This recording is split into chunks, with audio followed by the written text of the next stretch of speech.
বড় বউ, মেজো আর ছোট বউকে একটু ডেকে আনো তো। আমি এখন বেশ বুড়ো হয়েছি। এই ভরা সংসারের দায়িত্ব এবার তোমাদের একজনকেই নিতে হবে। মা, হুট করে এইসব কি দায়িত্বের কথা বলছেন আপনি? আমাদের এই একান্নবর্তী বাড়ির দায়িত্ব একা কে নেবে বলুন তো? কেন নেবে না বড় বউ?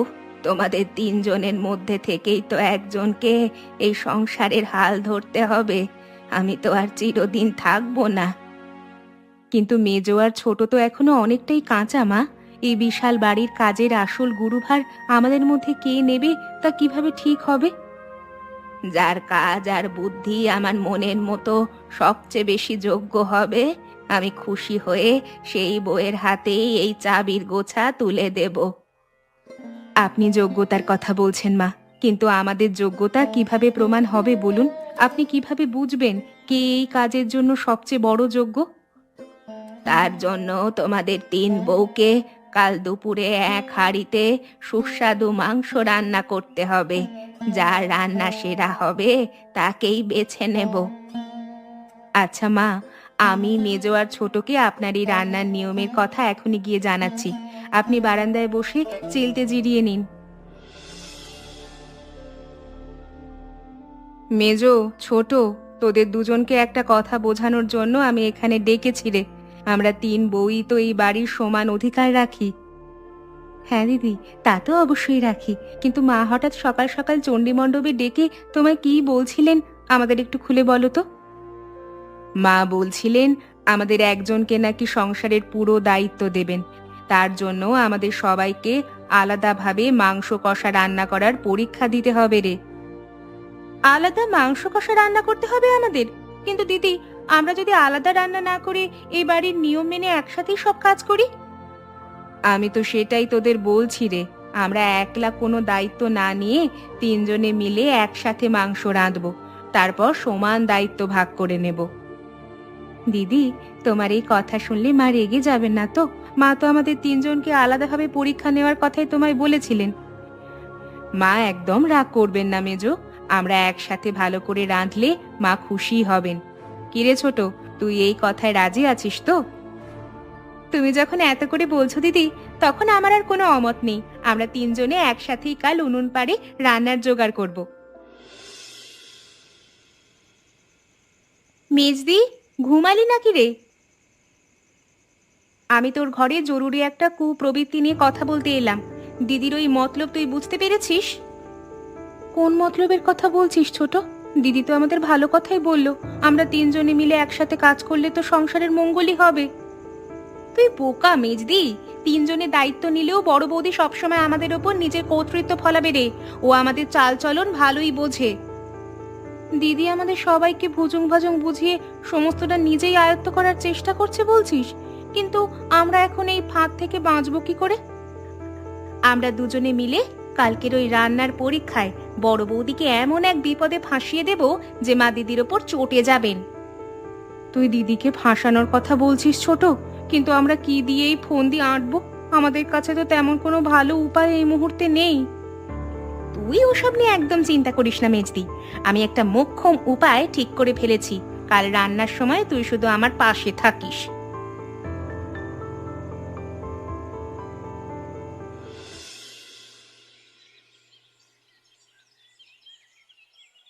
মা, একটা কথা বলতে এলাম। আমরা তিন যা মিলে ঠিক করেছি যে আলাদা আলাদা মাংস রান্না করব না। আমরা একসাথেই রান্নাটা করি না কেন? একসাথেই রান্না করবে? কিন্তু বড় বউ, আমি তো তোমাদের তিনজনের মধ্যে কে সবচেয়ে বেশি যোগ্য সেটা আলাদা করে দেখতে চেয়েছিলাম। আমরা যদি একসাথেই কাজটা ভালো করে করি, তবে একসাথেই সংসারের দায়িত্ব সামলাতে পারবো মা। আলাদা করে প্রতিযোগিতা করার কি দরকার বলুন? তোমাদের মনের মধ্যে এত মিল দেখে আমার সত্যি খুব ভালো লাগছে বড় বউ। সংসারে শান্তি তো আসলে এই একতা আর মিলেমিশে থাকার মধ্যেই থাকে। তাহলে আপনার এই রান্নার নিয়মে কোনো আপত্তি নেই তো মা? আমরা সবাই মিলে আজ রান্নাঘরে দুপুরে রান্নার সব জোগাড় শুরু করে দিই। আমার কোনো আপত্তি নেই বড় বউ। তবে একটা কথা মনে রেখো, আজ শহর থেকে আমাদের বাড়িতে একজন খুব নামকরা ধনী অতিথি আসবেন। শহর থেকে অতিথি আসছেন মা? তা উনি আমাদের এই গ্রামে কেন আসছেন? আমাদের কি বিশেষ কিছু করতে হবে ওনার জন্য? উনি আমাদের এই বাড়ির খুব মেহমান বড় বউ। ওনাকে কোনোভাবেই অসন্তুষ্ট করা চলবে না। ওনার মনের মতো করে সব আয়োজন করতে হবে।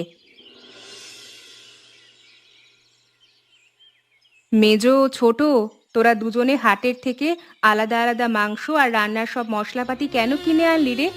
আমাদের তো একসাথেই বাজার করার কথা ছিল। তুমিও সব একসাথের কথা এখন রাখো দেখি বড় বৌদি। আমরা দুজনে মেজদির ঘরে বসে অনেক ভেবে দেখলাম, আমরা তোমার সাথে একসাথে রান্না করব না।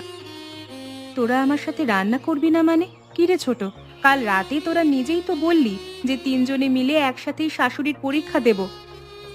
ছোট ঠিকই বলেছে বড় বৌদি, আমরা মেজো আর ছোট আলাদাভাবেই নিজেদের মাংস কষা রান্না করব। আমরা তোমার ওই একসাথে নিয়মের মধ্যে আর নেই। তোরা এমন ছোটদের মতো জেদ করিস না মেজো, মা শুনলে রাগ করবেন। তাছাড়া একান্নবর্তী সংসারে এভাবে আলাদা রান্না করা একদম ভালো দেখায় না।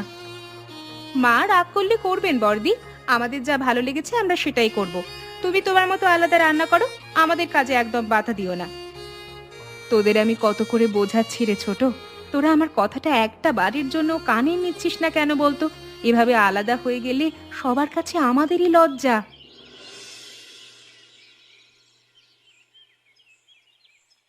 নমস্কার। আচ্ছা, এটাই কি শান্তি দেবী মহাশয়ের বাড়ি? আমি আসলে শহর থেকে ওনার সাথে একটা বিশেষ দরকারে দেখা করতে এসেছি। হ্যাঁ, আপনি ঠিক বাড়িতেই এসেছেন। নমস্কার, আপনি ভেতরে আসুন। তা আপনি হঠাৎ ওনার খোঁজ করছেন কেন? আপনার পরিচয়টা যদি একটু বলেন। আমার নাম বিক্রম। শান্তি দেবী আমার বাবার খুব কাছের মানুষ। ওনার চিঠি পেয়েই আমি আজ এই সাত সকালে শহর থেকে গ্রামের উদ্দেশ্যে রওনা দিয়েছি। ও আচ্ছা, আপনিই তাহলে আমাদের সেই অতিথি। মা তো সকাল থেকেই আপনার কথা আমাদের বলেছিলেন। আপনি এই জিরানোর ঘরে এসে বসুন। ধন্যবাদ। এই ভর দুপুরে পথ ধরে হাঁটতে হাঁটতে ক্লান্তি এসে গেছে। আপনাদের এই গ্রামটা কিন্তু বেশ শান্ত আর সুন্দর। আপনি একটু বসুন বিক্রম বাবু, আমি ভেতরের ঘর থেকে মাকে চটপট ডেকে আনছি। মা আপনার জন্য অনেকক্ষণ ধরে পথ চেয়ে বসে আছেন। আরে বিক্রম, এসে গেছো বাবা? তোমার আসতে কোনো কষ্ট হয়নি তো? বড় বউ, বিক্রমের হাত মুখ ধোয়ার জন্য চটপট এক ঘটি জল এনে দাও। বড় বউ, এদিকে এসো। বিক্রমের বাবা আমাদের এই সংসারের মানুষ রে। আজ থেকে বিক্রম যতদিন এই বাড়িতে থাকবে, ওর যেন কোনো কষ্ট না হয়। আপনি একদম কোনো চিন্তা করবেন না মা। বিক্রম বাবুর থাকা খাওয়া সব তদারকি আমি নিজে দাঁড়িয়ে থেকে ভালো করে করব। ওনার কোনো অসুবিধা হবে না। আমাদের এই বড় ছেলের মৃত্যুর পর থেকে তো তুমি এই সংসারের জন্য নিজের সব সুখ এক নিমেষে ত্যাগ করেছো বড় বউ। এই বিধবা বয়সেও সবকিছু একা সামলাচ্ছ। আপনি ওসব পুরনো দিনের কথা বলে মিছিমিছি নিজের মন খারাপ করবেন না মা। আমার কাছে এখন এই সংসার আর আপনার সেবাই হলো সবচেয়ে বড় কর্তব্য। আমি সব বুঝি রে বড় বউ, তাই তো বিক্রমের দেখভালের এই দায়িত্ব আমি একা শুধু তোমাকেই দিলাম। তুমিও সব পছন্দের খেয়াল রেখো। আচ্ছা মা, আমি বিক্রম বাবুর ঘরের সব ব্যবস্থা এখনই গুছিয়ে দিচ্ছি। ওনার দুপুরের খাবারের সময়ও তো হয়ে এলো, আমি উনুন পাড়ে যাচ্ছি। যাও মা, বিক্রমের ঘরে যেন কোনো কমতি না থাকে। আর শোনো, তুমি নিজে দাঁড়িয়ে থেকে ওকে